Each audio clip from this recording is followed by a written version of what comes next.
Yeah, it turns off. Yeah. It turned off your camera. For some reason, it does that. Can you see me?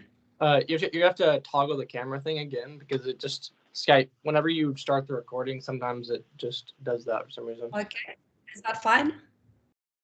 Yep, we're good. Okay. Yeah, Skype's kind of older, but that's okay. But it's cool because I like recording on Skype because it's free. That's one of the main reasons why I do it here on Skype. Okay, yeah, so yeah, welcome to my channel, everyone. Today I have Altea here today, and this is going to be a really cool, exciting interview. We're just going to talk about several different things regarding star seeds and things like that. How are you doing? I'm well. Thank you so much for having me, and Happy New Year. Yeah, it's been a I've been feeling very sluggish the last month and the first part of this month. It must be the energies or something. Like I've been feeling really inflamed and stuff. You know, it's kind of weird. Have you been feeling any these weird energies lately? I've been sleeping more. So I've been sleeping a little bit more. I also did some Kambo healing a few days ago. So that also kind of like affected me a little bit. But no, overall for me, I think, yeah, I've been quite energetic. I have been feeling this beautiful new grid that's been anchoring. I'm also in summer, so I'm in South Africa and it's summer here. So I do think that it's obviously a different energy from being, present where it's winter, where it's like hibernating and colder and things like that. So from my side, I've been feeling almost like a beautiful release and let go. And in the last few days as well, quite active astral activity. Okay, that's really cool. And I know that you do a lot of different things, and you do like a lot of sessions with people, and do go to expos and things like that. Do you feel like you have to rest more when you're doing all that stuff? That's a very good question. Not really. I have a very big team that I work with. So, I mean, sometimes I can do like even 10 to 12 sessions in a day, but because of the amount of energy work that I've been doing for the amount of time, and because I operate from a multidimensional level, I've got a team of about 300 beings that I work with, plus I work with the client's team as well. So I don't really end up getting like that drained. I do have to obviously take time off because I am still human. But I think the longer I've been doing this, for the more time that I've been doing it, now I can sustain like different rhythms from what I could maybe sustain 2 to 3 years ago. I think it's different for every individual. This is kind of like how I operate because I hold quite a big container. I've got a big team that I work with that I'm very grateful that assist me, throughout the healing process on an individual and collective level.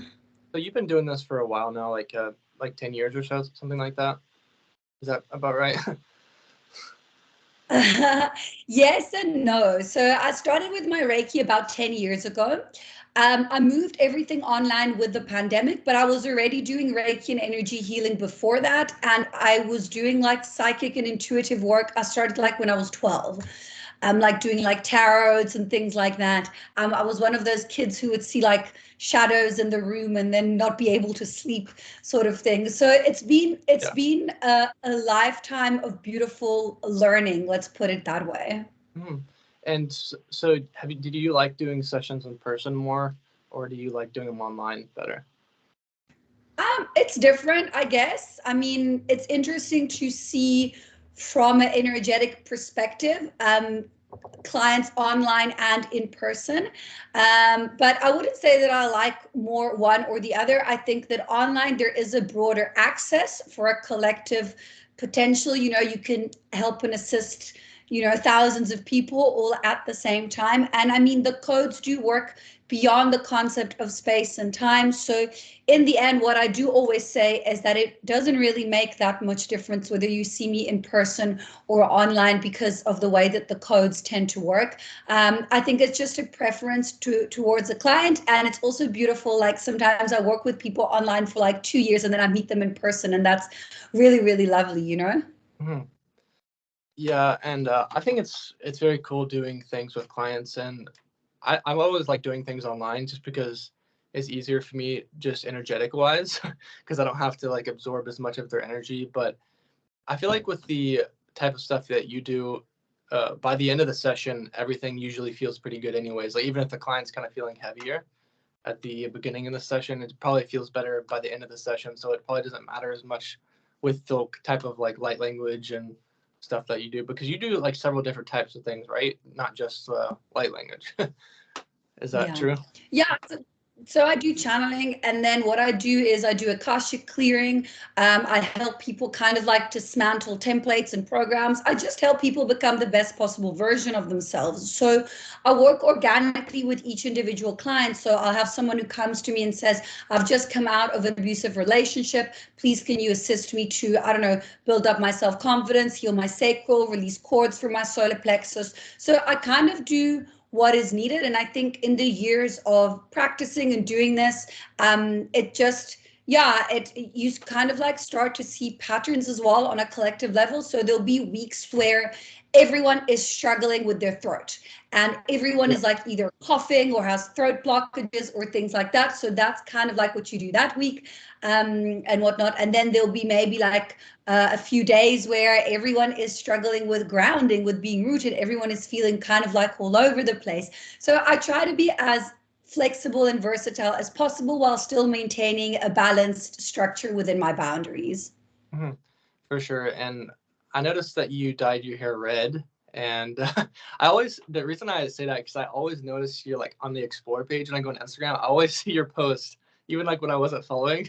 I was like, oh, I noticed that. I see the red hair. I was like, that definitely makes sense to do that, because it definitely gets people's attention, doesn't it? I think for me, it's more for grounding. My hair is red because it's connected to the root. And because I work in these high spaces 24/7, I need as much grounding as possible. And it's been like this in a lot of different lifetimes. So I work a lot with my hair. It's almost like, I almost use it as an antenna. I don't cut my hair. It's painful for me to cut my hair. Like literally, if I have to like trim it, like it's painful. Oh my God.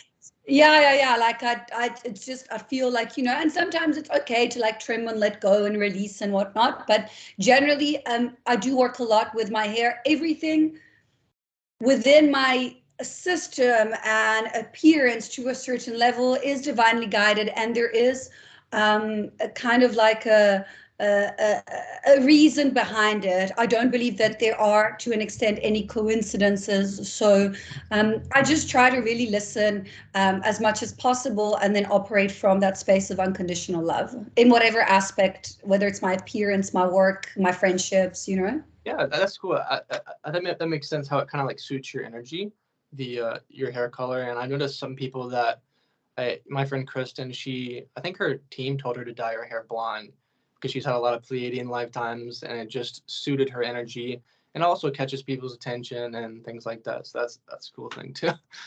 And I noticed that you've had, like when I tune into your energy so much, I noticed you've had like multiple starseed origins. Like you've had like 3 or 4. Can you talk a little bit about some of those? I think I sense like Lyran or Lyran, have you that one, and then also Arcturian and maybe a little bit of Syrian. Do you resonate with those? Yeah, so I've had all of those, but I did see the Pleiades.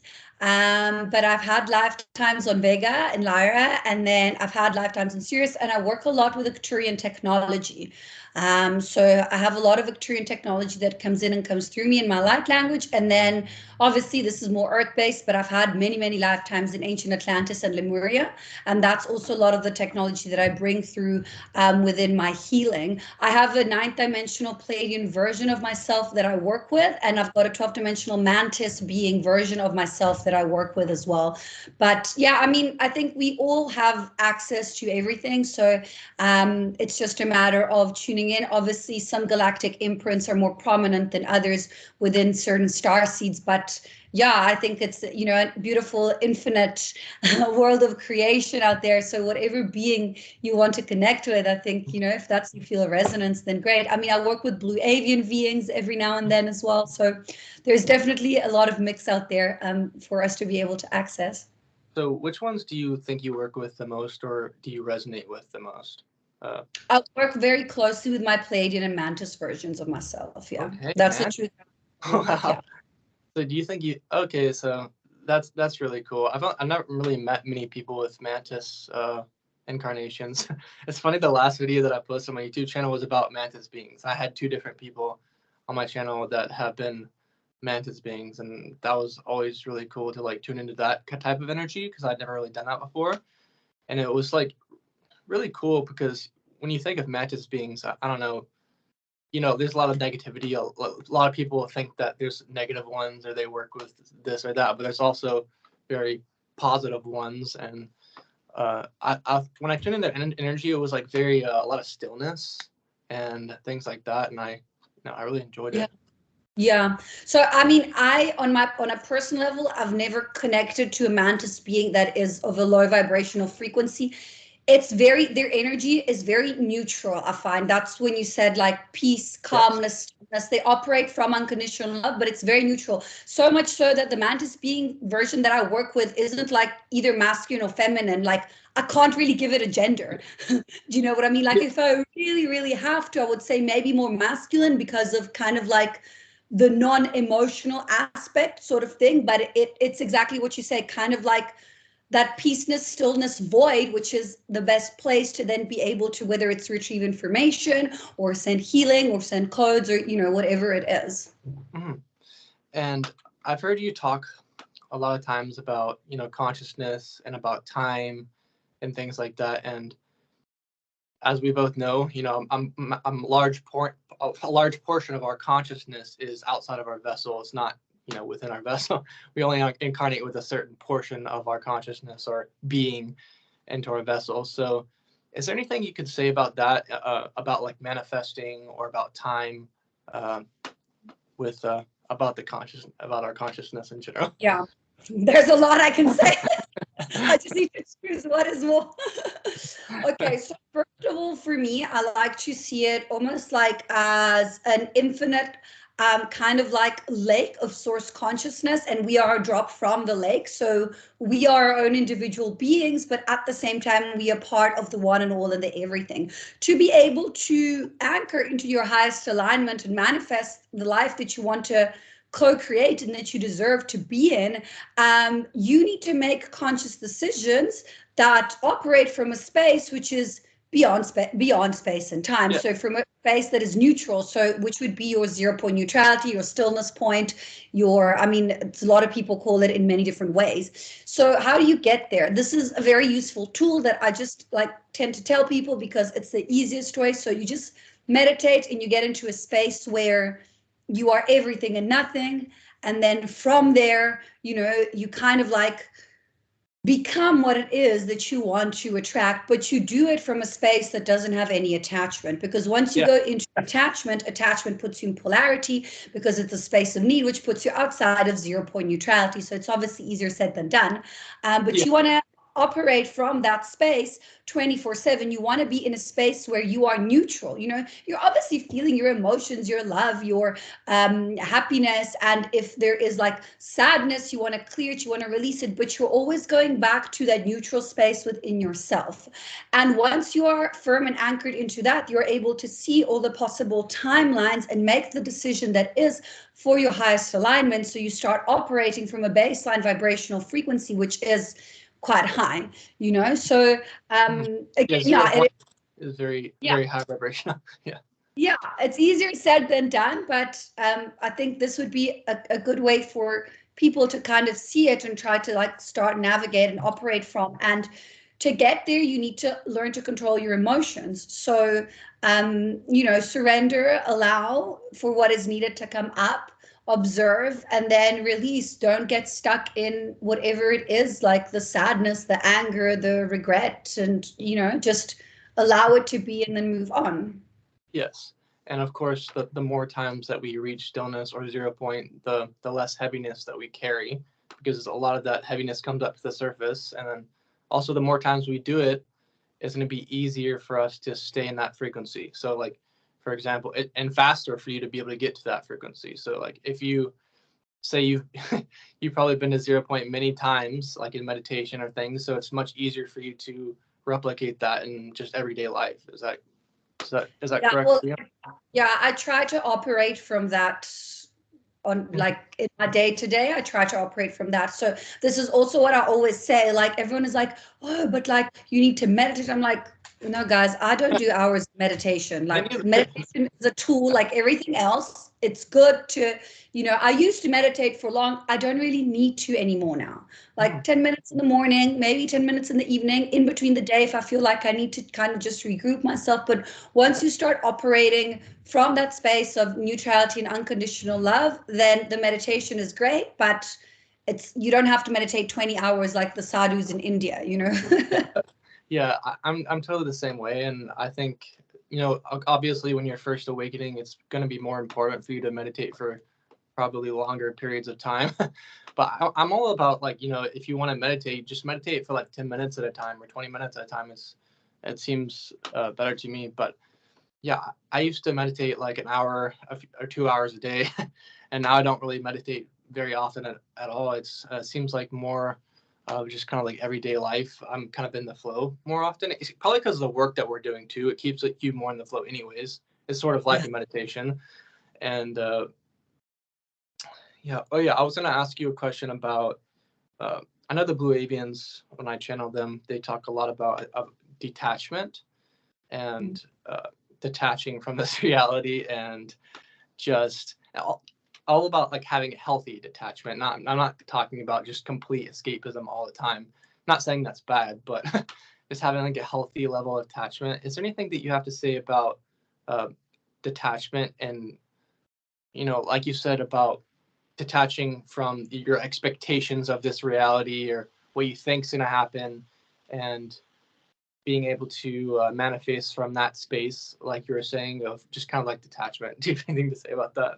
Yeah, I think if people struggle with unhealthy attachments, rather like do. Sorry, can you see me? No, I can't see you. I think your camera turned around or something. Yeah, what happens is am I back now? Now you are. I think you are. Yeah, there you go. You can see. Okay, cool. I think what happens is with a lot of people struggle with attachments, like unhealthy attachments, because of the consumeristic society we get brought up in. We get told that we're not good enough unless we have this or we have that. And then people like tend to feel a void within themselves with external things. Obviously, there can be healthy attachments too.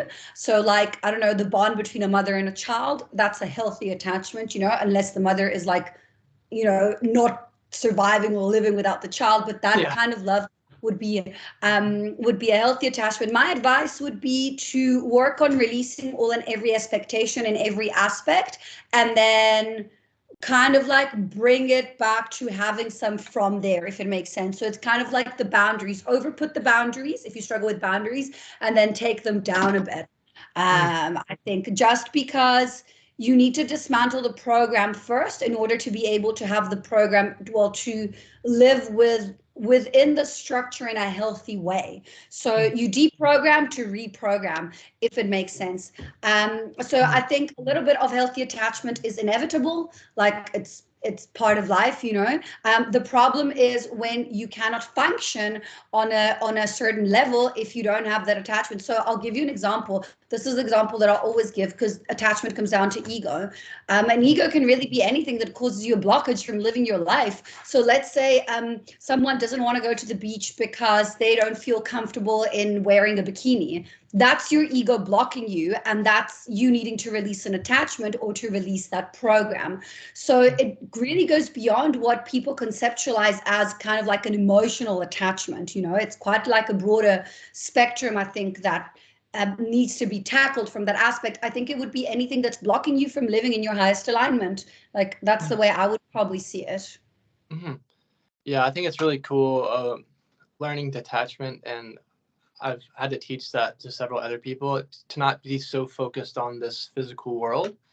And also, like you were saying, you rely a lot on your team too. So you're not so serious and so attached to this reality, and you're a vessel here. You're also relying on the forces that be, whether that be your angels or your team and things like that. I think that's very important, not just to see ourselves as only this and this is all that is, and also manifest from the larger portion of our being, which is outside of our body, as well as, you know, manifest within our vessel, because it's all working together in tandem with each other in divine timing. So I think that's really cool.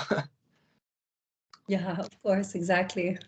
But so you were talking about, you know, the ego, and about, you know, not be like, with the example you gave about like not wearing your a bikini or something, and your ego and stuff like that. Would you say that I've noticed that you're quite expressive in yourself, in your sexuality, and I think that's really cool because you don't see that very often with a lot of people online, and yeah, just with a lot of star seeds in general. How did you go about doing that, and were you always like that?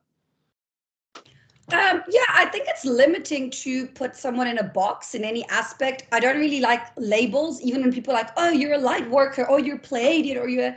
No, I'm an infinite being of light. So, in whatever way I choose to express and be myself, like, I think that's okay. And I respect everyone else who does that. Doesn't necessarily mean I will do what everyone else is doing. You know what I mean? So, I think, yeah, and I think online, it wins if you are yourself. Like, Yeah. you can't, it's especially in our line of work, you just need to really be yourself, and the people who will resonate, your tribe, they'll connect, and the ones who don't, that's also okay, you know. I find that, especially with the light language, when I first started channeling, I was worried that people were going to judge me and think that I'm crazy. Oh, she needs to go to a psych ward. Oh, she's taking drugs, or whatever it is. But I promise you, especially in the beginning, the videos went to who needed to see them, and they were just ignored from the people who, I don't know, your trolls or whatever it is. Yeah. More now, obviously, having a larger following, it can happen every now and then, but it's so seldom that I get people who, like, you know, psychic attacks, because that is what they are. It's psychic attacks, you know. And I think if you just respond with love, or allow it and thank them for the experience, then that kind of, like, you know, neutralizes itself. Everything is a lesson, and I think we just need to try and navigate it with the utmost integrity. For me, I just have my thoughts, actions, emotions, and words all in alignment. I say something, I do it. If I'm doing something, I believe in it. If I speak about something, I am kind of like, you know, walking the walk and talking the talk, sort of thing. I can't lie in my personal life. You know, I don't really do anything that doesn't feel from my heart or in alignment with who I am. So really, with me, what you see is what you get. Okay. Yeah. Yeah, for sure. Yeah, I've noticed you're quite heart-centered, and have you always been quite heart-centered? Is that something that you've worked on or moved towards in your lifetime? So I think this is what I've channeled when it comes to energy workers. There is a point in everyone who's in this line of work where your heart opens up to a certain degree, where you are in merging union with source again. So it's a twin union with source that activates from the heart center. So I can't say exactly when that happened for me, but it might maybe like 3-4 years ago. So it's almost like a degree to which the heart chakra opens up and you connect and you return back to source. And then you start operating from a space of unconditional love, which is from where I operate. And I'm sure a lot of other energy workers out there do too. So no, I haven't always been like this. I've always been very, like, compassionate and, to an extent, very naive, because of the amount of lifetimes that I've had off this planet. Like, sometimes I would really struggle to understand emotions like envy and jealousy, because it's something that has never even really been in my peripheral because of the kind of being that I am. But obviously, like, I have to live on Earth, so I kind of had to, like, Work around it. Yeah. exactly. But I would say that within the last few years, I've grown a lot more patient, a lot more compassionate, just a lot more, yeah, heart centered.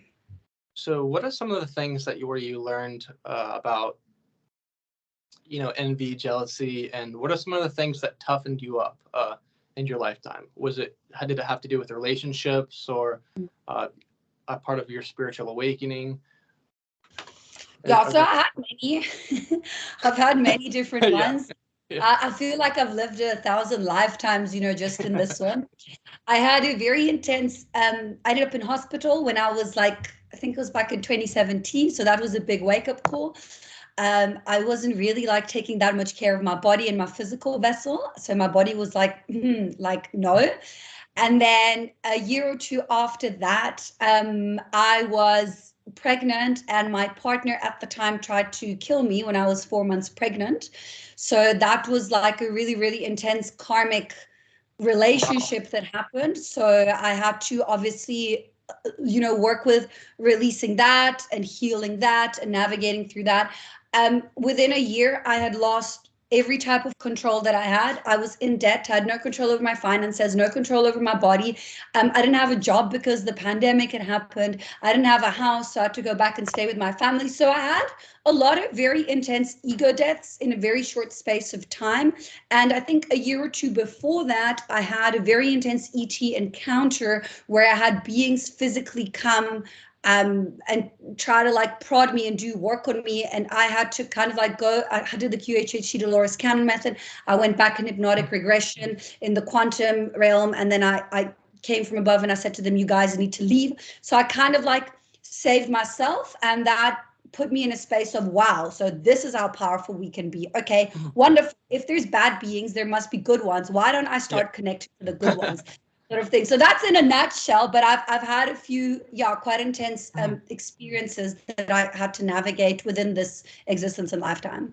So within your awakening, so would you consider your awakening to be I know it's probably been might it be gradual in some sense over the years, and but do you think it happened very fast for you since you kind of were in like a kind of like a turmoil for your or hit kind of rock bottom for yourself? Do you think that kind of opened you up really fast?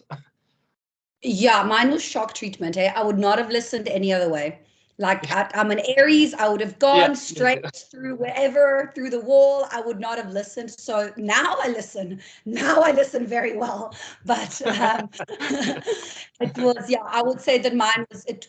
It doesn't have to be like that for everyone. And the reason I was explaining the reason why I had such extreme emotions and experiences is now I've lived them. I can help other people that are navigating through them. If my awakening had been, oh, flowers and petals and pretty things, then I wouldn't really be able to resonate as much with people going through more intense experiences. So they kind of gave me the extreme of everything so that I can juggle and balance and comprehend on the whole scale and level of kind of like the awakening process. For sure. And I think that's also a thing with indigos or indigo starseeds. They have to kind of hit rock bottom with some of them, especially when it comes to like drugs or substances that they're using. Like in my case, I was abusing marijuana like to an extreme extent, and for me to awaken, I had to have an intense experience like that, and I think that's part of the reason why my team allowed negative ETs to harass me, because otherwise I never would have gotten off that substance or never would have stopped taking marijuana if if I wasn't harassed by these ETs like that, like and hitting rock bottom like that. And I think that's also a thing with indigos. They don't like labels, and they don't like they need to be toughened up in that way sometimes. They need to be checked, kind of. Yeah, so for me, I'm a crystal rainbow child. That's what I was Okay, told. But my really? mother is, yeah, yeah, but my mother is from the indigo generation. I thought you were an indigo because a lot. You must have some indigo traits or something as well, because like that's Probably great. from my mom. Probably from my. What happened with you? Can I know what happened with your experience with your ETs? So what happened was I had an experience with marijuana where I came off of marijuana and I couldn't sleep for 2 weeks basically. Oh, wow. I just couldn't sleep constantly, and I was getting like a lot of auditory hallucinations and things like that, like all the time.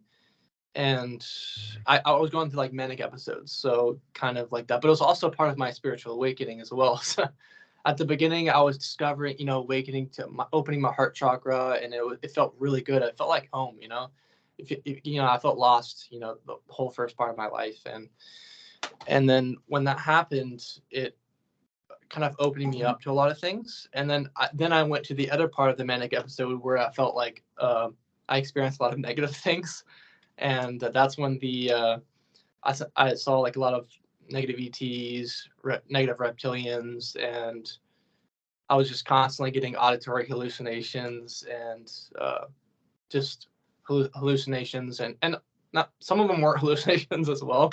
Some of the things I was actually seeing, you know, and it was just really intense. And then, you know, then you go on from there. Then you kind of think you're kind of crazy for a little while because you just can't stop hallucinating, you know, and can't sleep.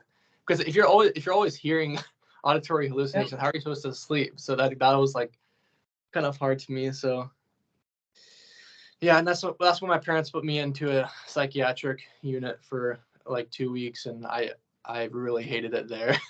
But I can imagine.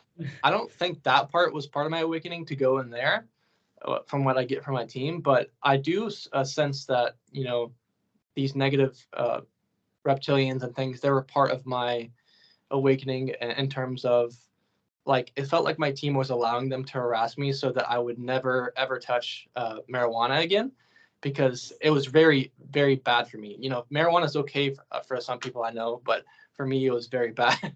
And Yeah, I would abuse it a lot. And I noticed that, you know, within your awakening, so when you had like some of those negative ETs around you and things like that, do you think you signed up for that, or do you think that was just happening? Yeah, I don't think there's any coincidences.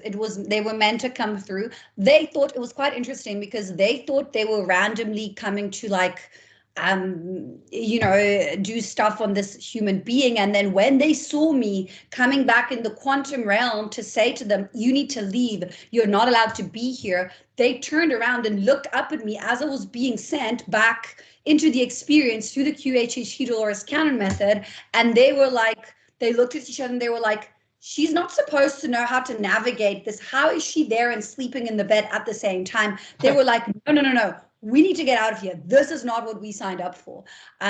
So definitely it was all very well orchestrated by higher. And for me, I would not have believed any other way. Like, it had to be in my face, like all my experiences, because it was just how it's supposed to be, you know. And for me to have that perception switch to then be anchored into the reality where I am now, it was necessary for me to have the experience so intensely. Yeah, I think that really helps me too, awakening like really fast like that. And I think you were probably already awakened to a certain extent before that, even than most people on Earth. Anyways, like before you even had your spiritual awakening, like growing up and stuff. I started researching ETs when I was like 9 or 10 years old. When I was 12, I saw someone on TV, and they still have those old box TVs, like not the flat screens, like the box ones, in the 90s. And I remember seeing someone saying that they were from Pleiades, and I was like, I know I'm also from there, sort of thing. So it had been like a consistent kind of like, and I would do research, and I would know, like, I read the David Icke books when I was like a teenager. So I knew about the reptilians. I knew this stuff was happening. I knew there were beings coming and going. So when it happened to me, I knew that it was true because I'd done all the research, and I was like, well, this is very, very real, you know? You probably already done like a lot of the research, and you probably already downloaded a lot of the information from that, and it just all hits you at once. That's what I did with my awakening. It's like all the stuff that my mom talked about, like growing up, about spirituality and things like that. Everything like hits you at once, and then everything makes sense. It's really weird. Like, for me, that what happened in that year, after I had that perception switch, for about 2 to 3 months, all I was doing is I was just downloading information. So I was functioning. I had a part-time job. I was kind of functioning, but all I was doing is I was getting sent to do specific research on the computer, and then I was just downloading all the geometry, all the sacred things, everything kind of was interconnecting within my brain.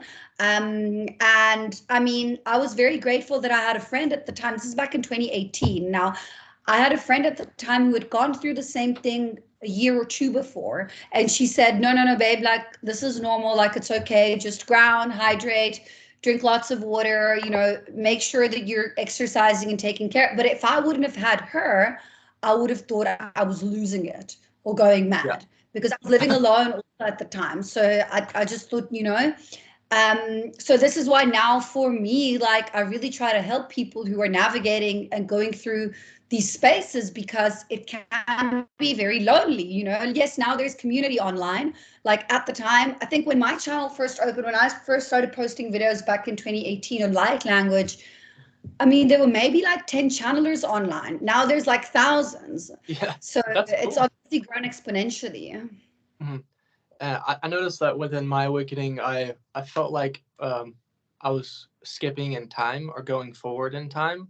Like when I first awakened, I felt like I was like my consciousness was like going like a month ahead, 2 months ahead, then it would come back to like now, and then it was very uh, surreal and interesting to know that your consciousness can even do that. It was like Yeah, I very think Mm. Yeah, I think it's when you start integrating the multidimensional aspects of you, then it all kind of merges. Like there's no time, there's no space. Um, yeah, we try and conceptualize it with our human brain, but then we start operating from a space that goes beyond the human brain, like you were saying, with all these beings and all these multidimensional aspects of self that are around us. And this is why the healing is important. This is why it's important to do, shadow work, to do soul fragment retrieval, because as you reintegrate lost parts of your soul, then you start accessing and unlocking parts of your multidimensional self, and then you start operating almost from like a superhuman perspective, where you're yes. co-creating your reality, and you're navigating this matrix structure game, whatever people want to call it. But without doing the work that you pre-contracted yourself to do, it's going to be very difficult to reach that baseline vibrational frequency.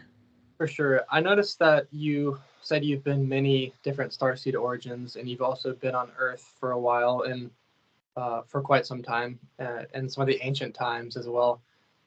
Have you noticed that you having all of these different starseed origins, has it made you feel ungrounded at sometimes in this lifetime or earlier on in your lifetime?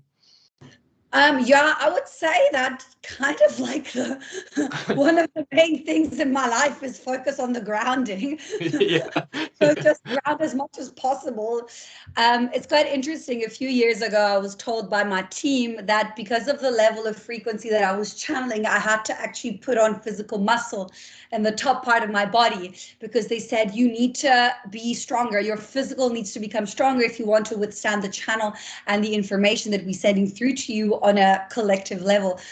So I find that for me, I need to do the opposite of what your average person would do. Your average person would want to connect and be up there and do that and be. I need to do the opposite. I need to come more down here and Yeah. be more down here, because I'm up there all the time. And a lot of people would be like, oh, but it's so amazing. Like you get to be in those spaces and connect to those beings the whole time.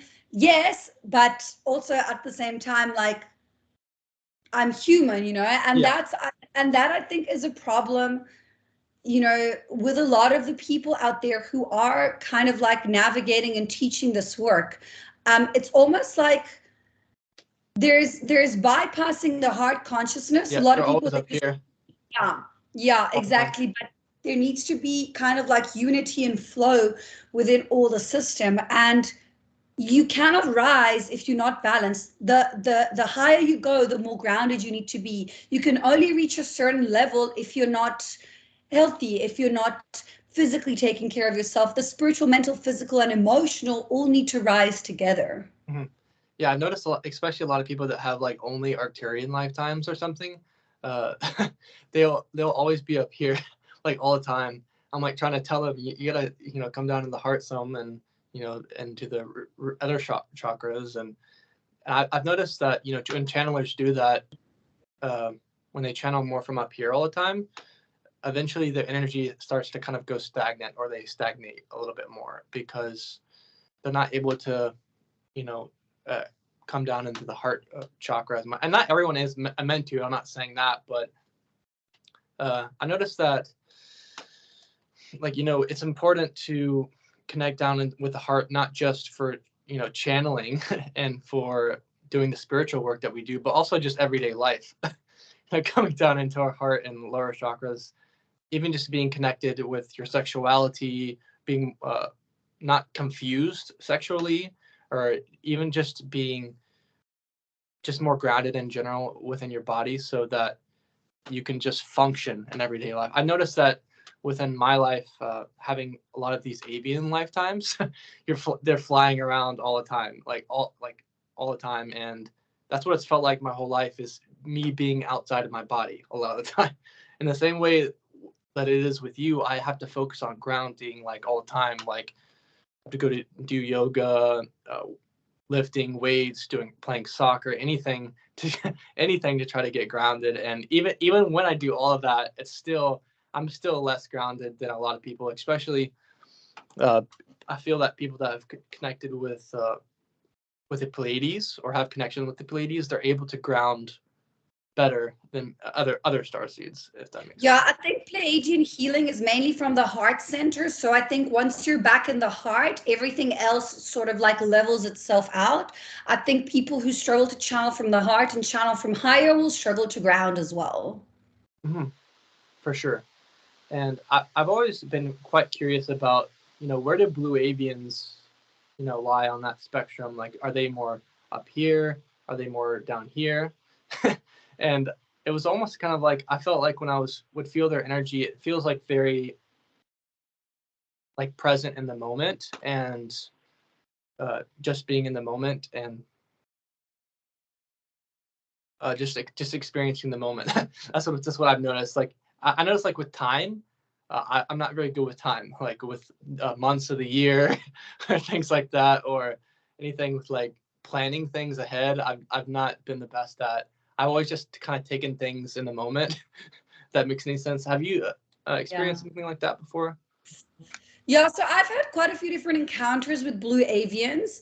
Generally, it'll be maybe if I have a client who's very connected to them, then they'll come through. But I've had my own experience. It's been quite interesting. I've had a couple that I collaborated with for about a year. So I would allow them to come in when I was in meditation. And I found that they worked a lot on the crown and higher chakras, almost like retrieving information as to how my system operated and functioned on like a human level and also within my light body. So the encounters that I had with blue avians were more almost like they were doing research on me. And by contract, I allowed them to, and it was kind of like fine. Yeah.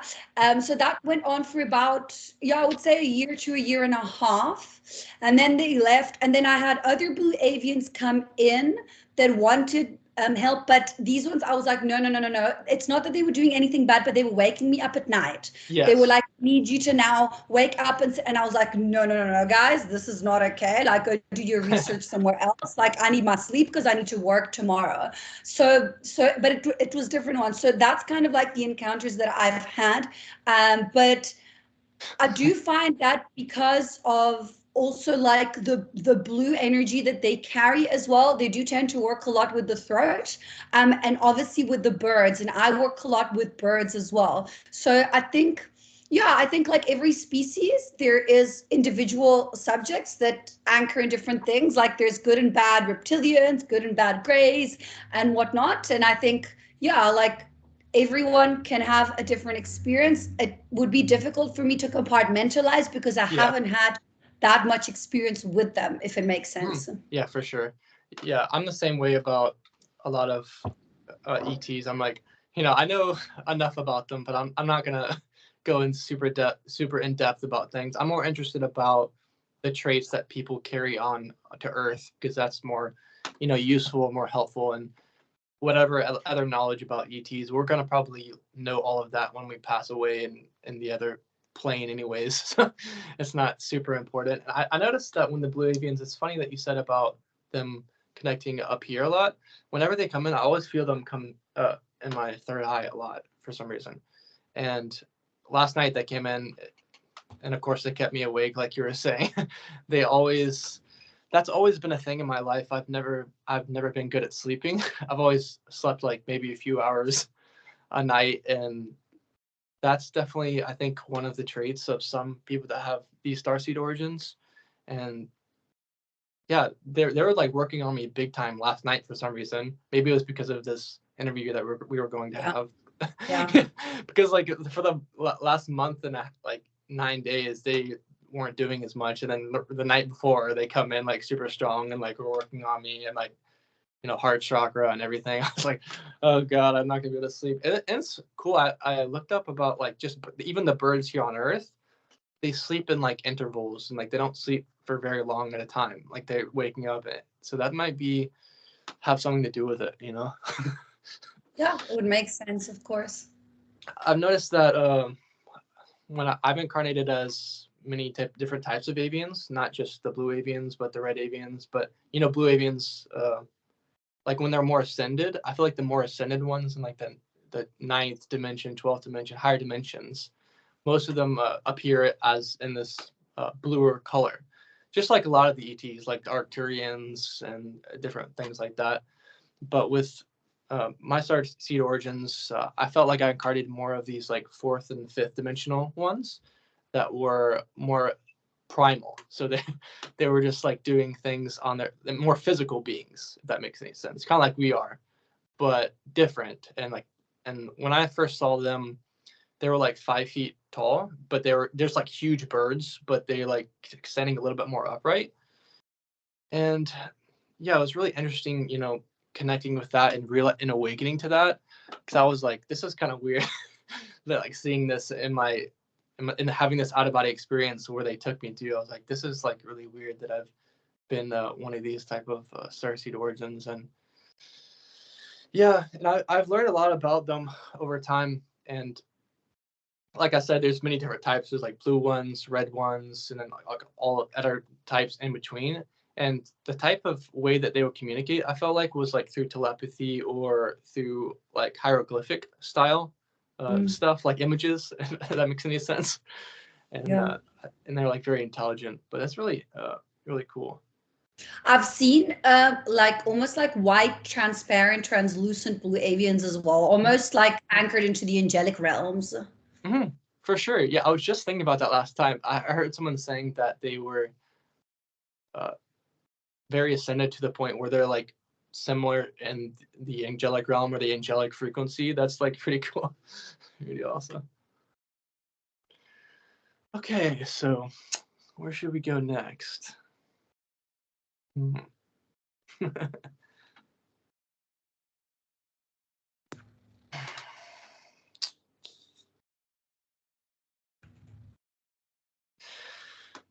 trying to grind a little bit right now, actually. I feel like okay. during this interview, I feel like there's a lot of energy around us, you know. Sure. Always, whenever we release work on platforms, like they're always like, and what I find it's quite interesting whenever I open channel, it's almost like there's like a huge queue of them wanting to come in, and I need to like, no guys, I can't have you all at the same time. Like I need to kind of like streamline the energy and see what is more efficient for the collective. Mm-hmm. Yeah, and I one time I had the Pleiadians come in, and they really helped to ground my energy. They have like a unique way of really like grounding your frequency and like making you feel more human, if that makes any sense. And yeah, I noticed a lot of people online, they don't feel human, and they don't feel like and that, you know, that's probably a good thing. But I think that's also important to, you know, feel one with your body and feel within your body. And that's the importance of grounding that you were talking about earlier. Yes, of course. Okay, so I was going to talk to you about a few things about, you know, astral traveling and things like that. But I was also going to talk to you about negative ETs. Do you come across them anymore, or do you still every once in a while or something? So the last time I had an encounter was in February of 2022. And I encountered some reptilians in the astral space. I was in an underground base with the tunnels, and I was just checking and making sure that there weren't any children or any souls left in like these cages, and I had these two men with me, and then I was like, something was weird, and I said to them, no, like, you're not being honest, you need to show yourselves. And they showed themselves, and they, you know, kind of like transmuted into these two really big reptilians, and the one grabbed me by the neck and pushed me up against the wall, and I remember it like these huge like teeth, like sharp teeth, and these red eyes. And then what I did is I just sprayed white light from my third eye. I'll generally do that, or spray from my hands or from my heart. And then I woke up, and when I woke up, I connected to my team, and I said, guys, like, how is this happening? Why are these beings, they shouldn't even be allowed in my field? And they said, no. They said, it's fine. This was a pre-contracted experience that you were supposed to have, so that then you can speak about it on a collective level and say to people, guys, you are more powerful. If this happens in the astral, then you need to do this, that, and that. Sometimes what they can do is they co-create your astral space in order to make you think you're somewhere, but you're actually somewhere else. But they're not really allowed in my field anymore, even when it comes down to like minor psychic attacks and things like that. Yeah, it's not really something that's in my field. Yeah, I'm just trying to think. I mean, I'll do here and there entity removal on clients. So I'll have clients that come to me, and then I will do here and there entity removals and things like that. But in my personal life and field, not really, no. Yeah, I'm the same way. And I notice a lot of people say like, oh, be careful about channeling, be careful about this. And that really kind of pisses me off, because I think it scares a lot of people away from, you know, connecting to the other side. It's kind of like, you know, when Christians would say, oh, be careful, everything else is demons or this or that. I think it kind of scares people into connecting with their team, because they're like, oh, I don't know, how do you know what you're connecting with, blah blah blah. And I think it's important to, you know, just come at it with, you know, a positive outlook, and within your heart center, and use your team to your advantage, especially like your angels, like Archangel Michael. Is that someone that you work with on a day-to-day basis? Yeah. I work very closely with the Archangelic Collective. So I grid from the Archangelics. I work with Metatron, Sandalphon, Muriel, Raphael, Gabriel, Michael. I work with all the Archangelics. I actually teach channeling as well, so that people can learn how to do it in a safe and supported way, because it can be a little bit, you know, it can be like strange territory. You can navigate and enter it and not know. Like, let's say you all of a sudden decide you want to start channeling, but you've got an open portal in your room. You don't know what's going to come and go. So we don't get taught this in school or growing up or anything like that. So for me, part of what I teach on a collective level is learning how to channel in a way that is safe, supported, grounded, anchored, protected. Yeah, I love that. Safe, guided, protected. For sure. Yeah, I think it's very good that you come at it with that, like that. And I noticed a lot of people, I've noticed some people that I've interviewed or been interviewed by, they think of protection and shielding as something that they constantly need to do. And they constantly need to putting up their sacred space, or constantly doing things like that. Do you feel like you constantly have to do that? Because that seems kind of exhausting. Yeah, not anymore. I think it comes down to balance, like everything. So for me, I'll still wake up in the morning and call on my team. Like every morning I will call on my team. If one morning I don't, the world's not going to collapse.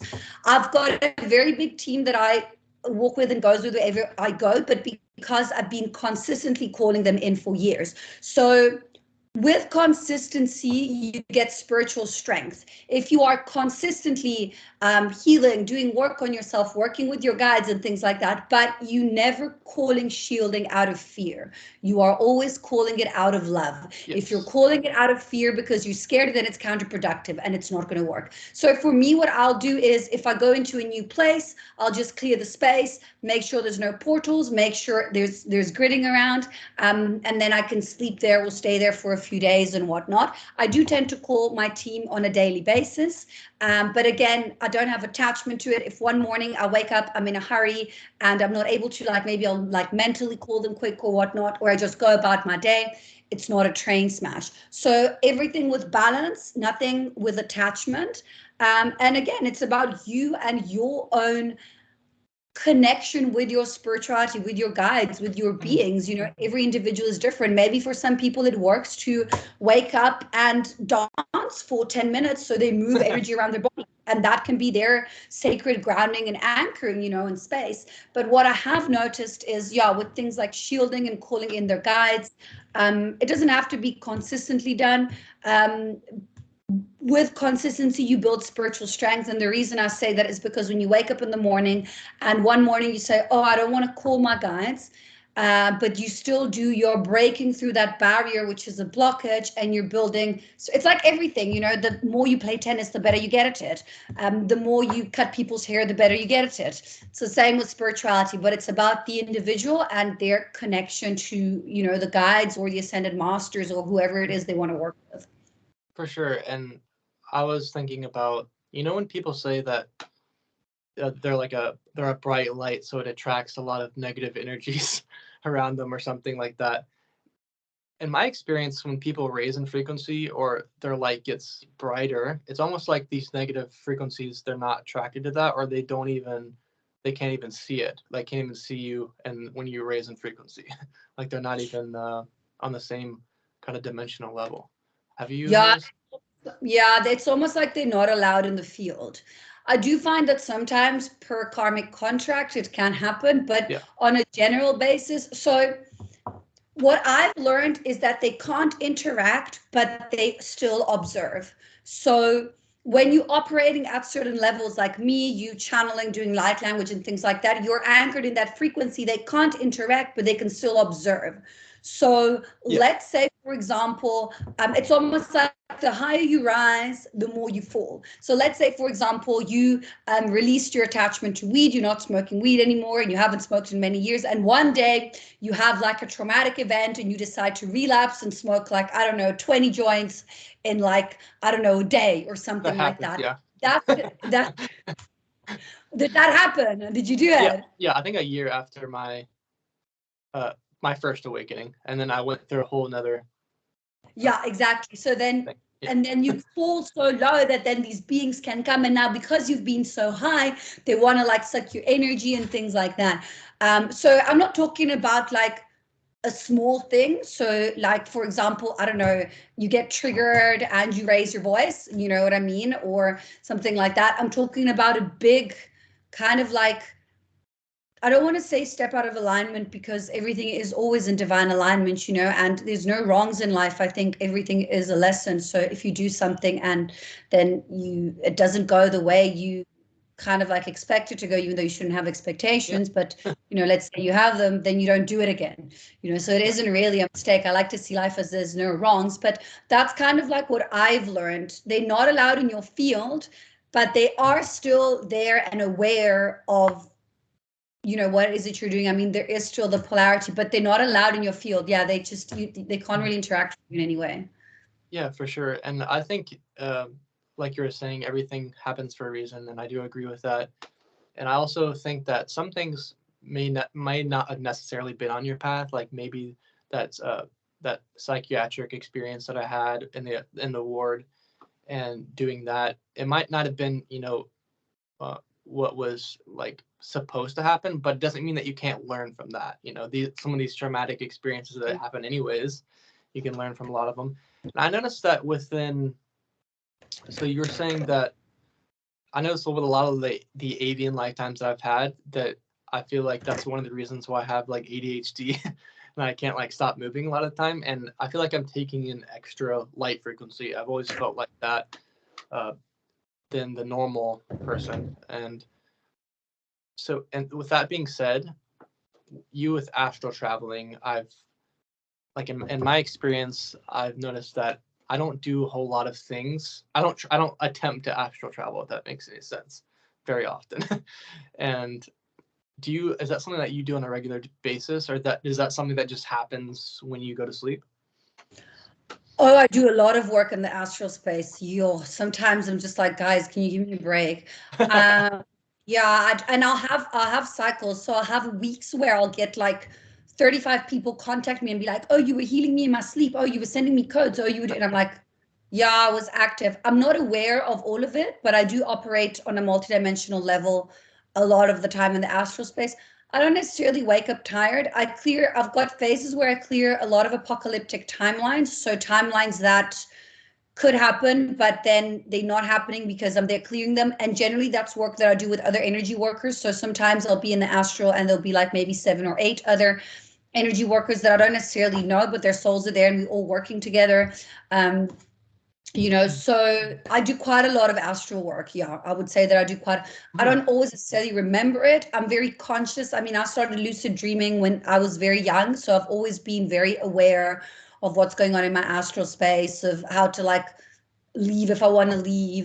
So I can't really get tricked. Like when they tried, like it doesn't really work with me for some reason. Like I tend to operate quite well in that space.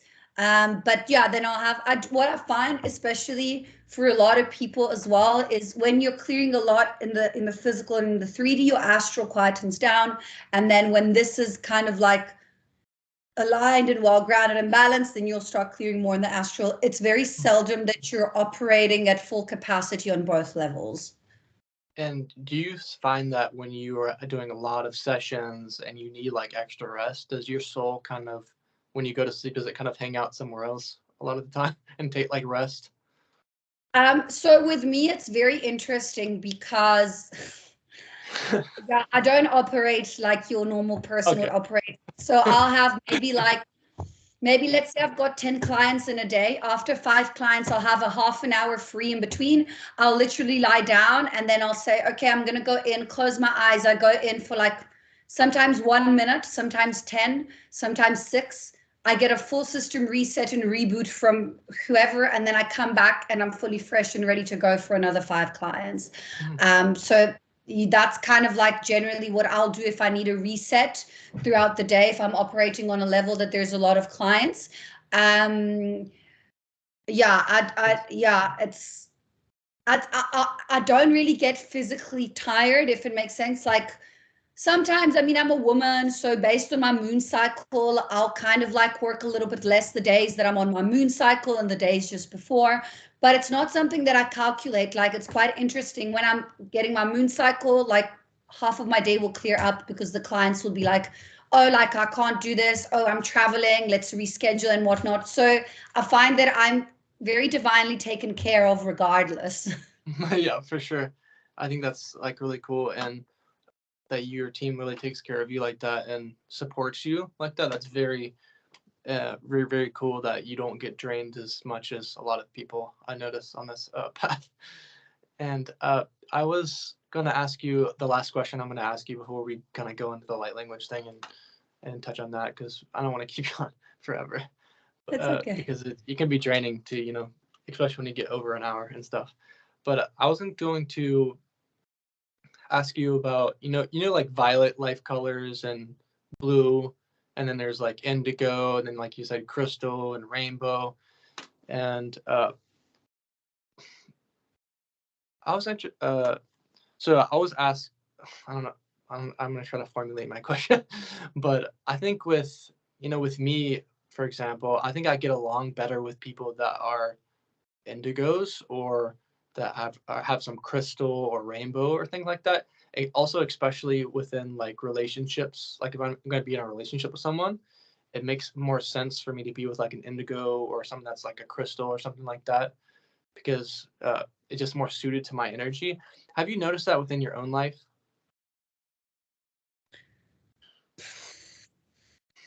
No? Not really. I mean, with me, I just get sent a lot of karmic stuff to clear. And sometimes it's not even mine to clear. And I'm just like, no, guys, can you just get out of my peripheral? But definitely, I mean, I'm not currently in a union because of this, because it's really very difficult for me to resonate with someone who is operating at the level that I'm operating. But for sure, if I'd have to set the intention, it would be someone who would be of a similar rainbow race spectrum and imprinting. But also at the same time, I don't really check up on the people that I connect with, because I'm doing this all day, every day, that I kind of want to live my experience, you know what I mean? So when someone comes in my field, I kind of get to know them and whatnot. And I'll pretty much know still straight away, but I don't tend to tune in. Like the first thing that people ask me when I'm out is like, oh, what do you see in my aura? And I'm like, Yeah. guys, I'm not working. Can you just, like, I'm just here to be human, please? Yeah, that could be, I could see that being a little bit frustrating, as people kind of see you as like, and see you in this way, the way that you are online, or they put you on a pedestal or from some sort. So it might be difficult for you to make new friends and things like that. I'm not. Well, everyone all my close friends are colleagues. Okay, yeah, that makes sense. And yeah, I think it's really cool to, communicate with other people that are doing this type of work and bounce ideas off of each other and things like. It's really fun. And the last question I was going to ask you is about traveling. I know you do a lot of traveling and you go to a lot of different places. And so, are you in South Africa at the moment? I am currently in South Africa, yes, but I'm Okay. going to be in the States next month.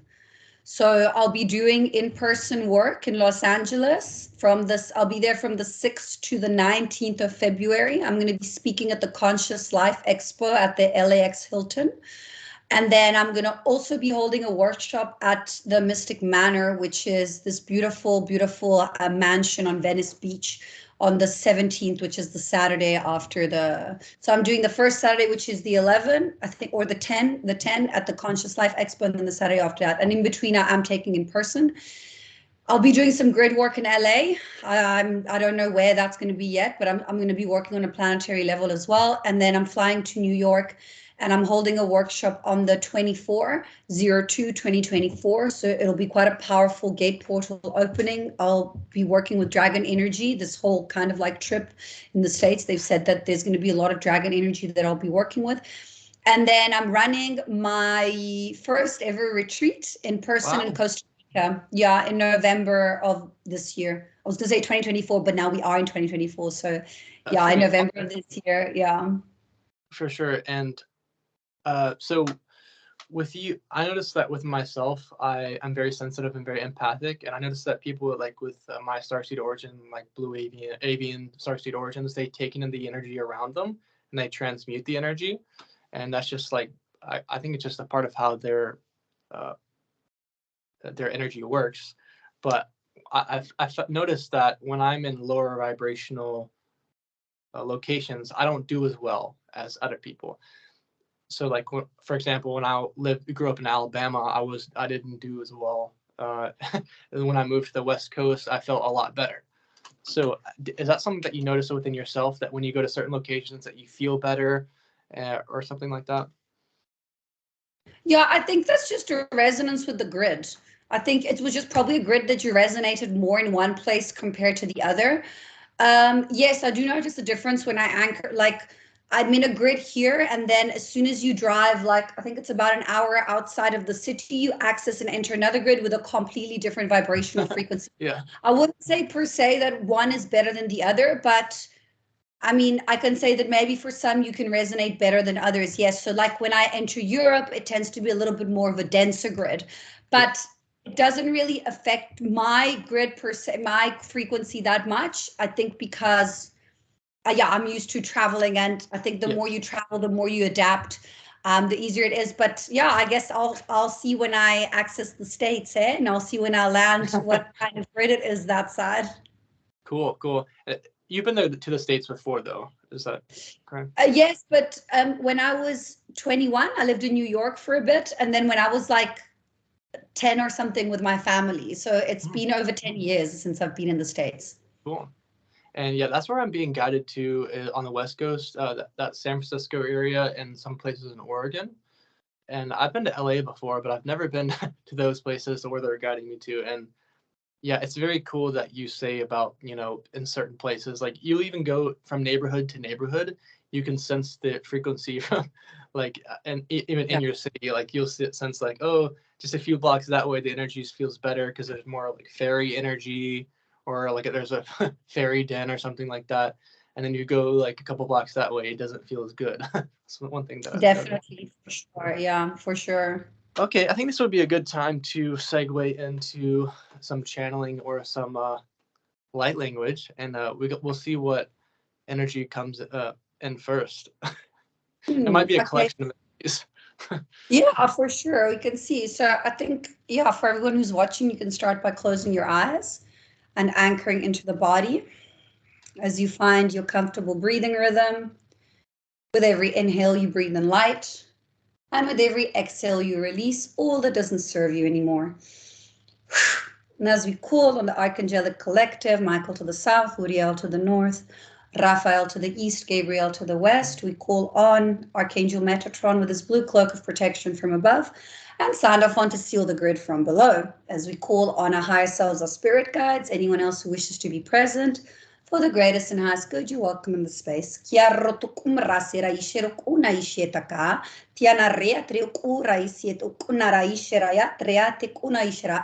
Opening, opening, opening. Opening systems. Activating blueprint structures.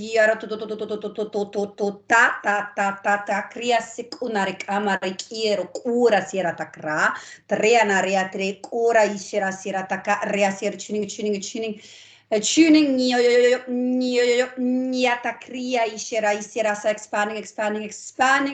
more light, divine rays, anchoring into system structures.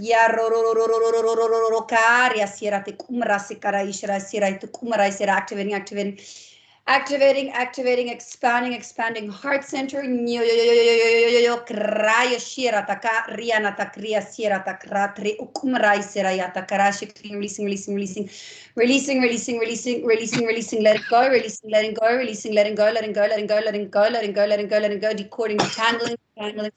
detangling, removing blockages.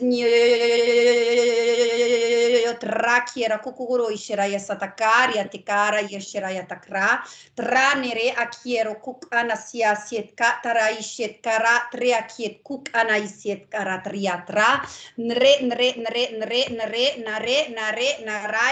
naraya siatok una ishera isera iataka reatre koro itia yashitakra accessing heart-centered,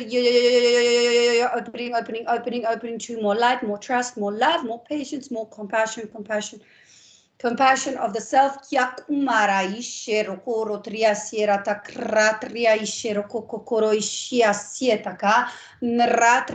have the Dragon Collective here.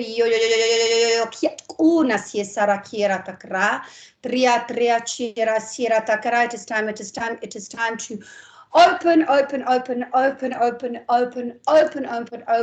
open gateways of unconditional love into personal power. Codes of knowledge coming in, anchoring, activating memory template structures, expanding codes of remembrance. Rainbow rays, attuning systems, upgrading blueprint structures.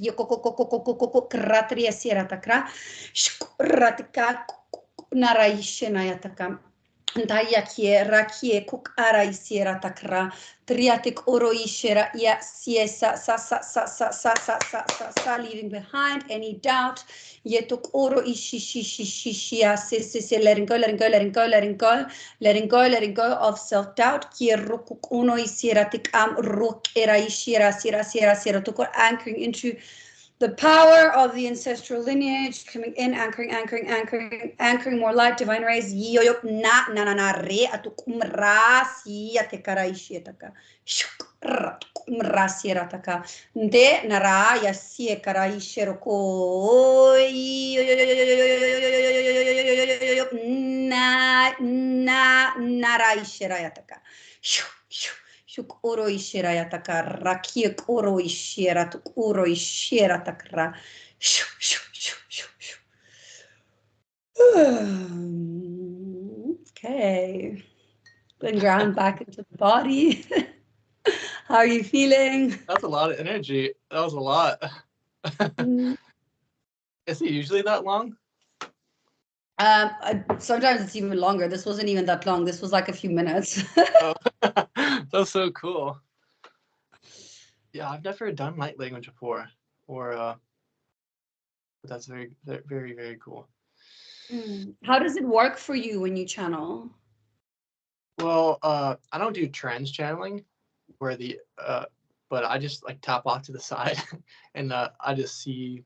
So I'm only channeling a portion of that energy through my vessel. I'm not just, so it's kind of cool. But I understand that, like, I feel like light language, you're probably taking in more energy, or trans channeling a larger portion of I the don't energy. trans channel. No, I don't trans channel. I'm very present and integrated in my body. I know it, like, I don't tap out. I'm here when I'm channeling. Oh, cool. Yeah, it's not for me the way I channel light language. I don't trans channel, like, it's not the way I operate, because for my channel to be integrated, like, I need to be present. This is my body. I'm sovereign within it. So I don't really give it away or allow for things to come in and out and whatnot. I've got my multidimensional aspects of self that are integrated, and I channel through that, but it's me. Yeah, I'm not as comfortable with doing something like trans channeling. But I think my team said that I would do light language in the future, but it would be mostly for myself instead of for other people. But that's really cool. And I'm gonna go and tune in and see what energy's here, and then I can see what they have to say. Yeah, the energy's like very like giddy and excited. That's what I sense about the energy.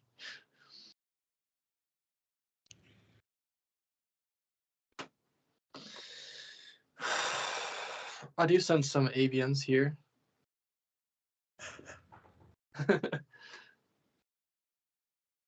I feel like these ones have worked on you before as well, probably during that time. These ones are very high dimensional, I feel, and like, the higher realms, like 12th dimension, give or take, around that area. That's what it feels like to me. They're very happy that you are here to share your gifts with everyone. They're very excited to watch this and see this happening.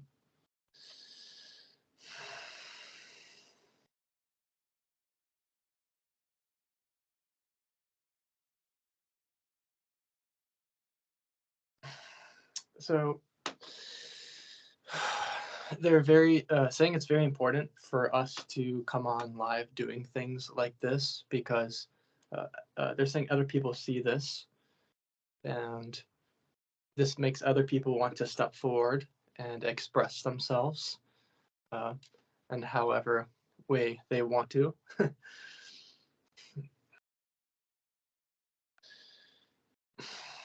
They're saying they wish more would step forward. They say a lot of people hang back and they second guess themselves, or they think that other people will think certain things of them. But they are saying that us stepping forward, helping the masses, helping others, and they're really pointing at you. Just like you helping the masses. They're saying within my contract, it's not necessary for me to do this, or really may not even be what's best for me to help a large portion of people. But with you, they say that this is more aligned. This is what is best.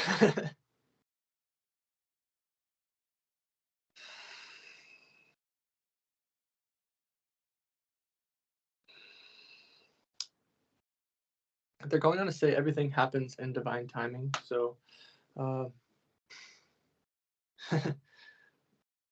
if you're wanting your channels to open, if you're wanting to know your starseed origins, that time will come, but only in divine timing and what is best.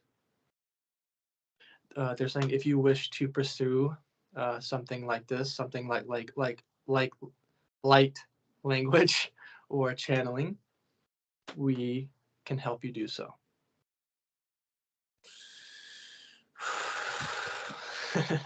They're saying also it may be best to call on your starseed family or on your team as well, as our energy is not suited for everyone.